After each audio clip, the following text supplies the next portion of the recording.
Holy smokes, it's beautiful out here today. That's what I love about Alberta. Like, it goes from -40 to like +5 in like 5 hours. So yesterday I was proud to capture on camera the most perfect day of my life.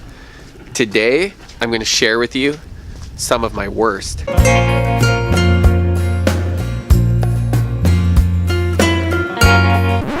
It all started when I was 18, cocky, confident, and I knew nothing about the world.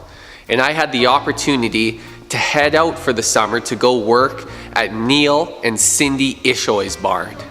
In the span of 6 weeks, I crashed their car, ran the tractor through the barn, demolished their dressage ring, Idiot!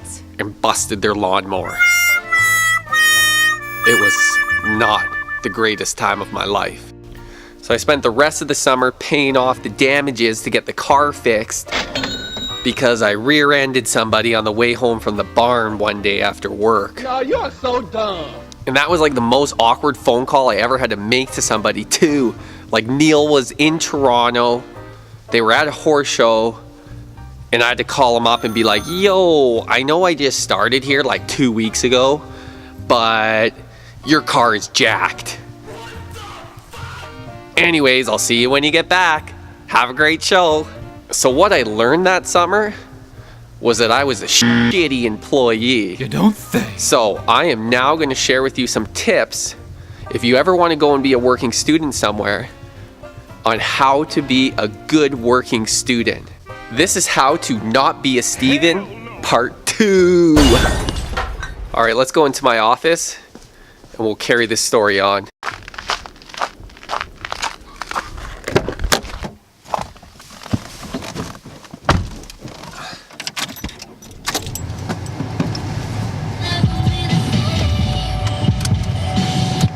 So as somebody that's hired a bunch of people to work for me, and I have worked for a million people in the horse industry, I feel like I'm in a position now where I can offer some insight, and I have enough life experience to know how to be a good worker. So these are my tips. Steven's tips. I think an important element is to have a humble mindset. To come across like you're really open to learning. And you should be if you're applying for these kind of jobs or wanting to be a working student for somebody really good. You're obviously there to learn. And I find that a lot of the top riders in the world are really attracted to people that have humble qualities. Because honestly, most of the top riders I meet in this sport, and I've met a lot of top riders, I'm always blown away by how humble they are. Number 2, offer value.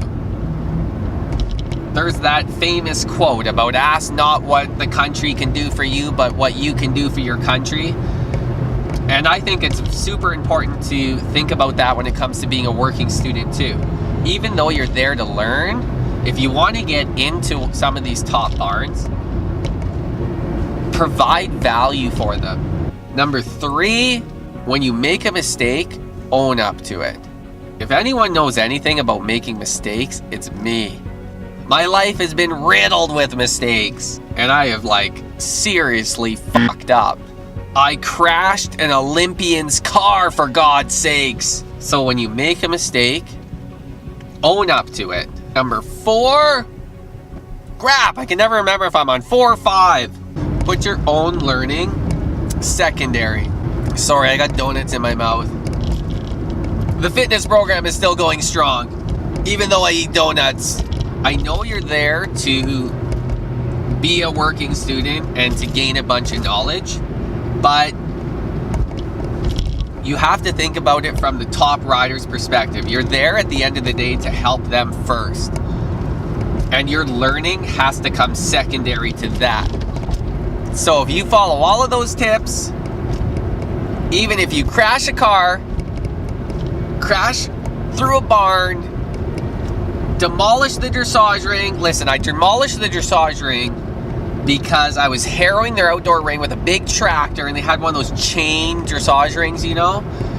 And I was like bombing around with headphones on, and the harrow caught the chain, and I didn't look back until too late. But even if all that happens, your employee will still think you're great.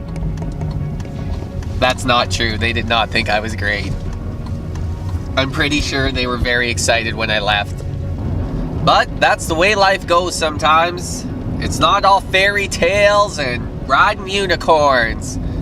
It's ripping the shit out of dressage rings and crashing cars. Dressage life. Don't be a Steven.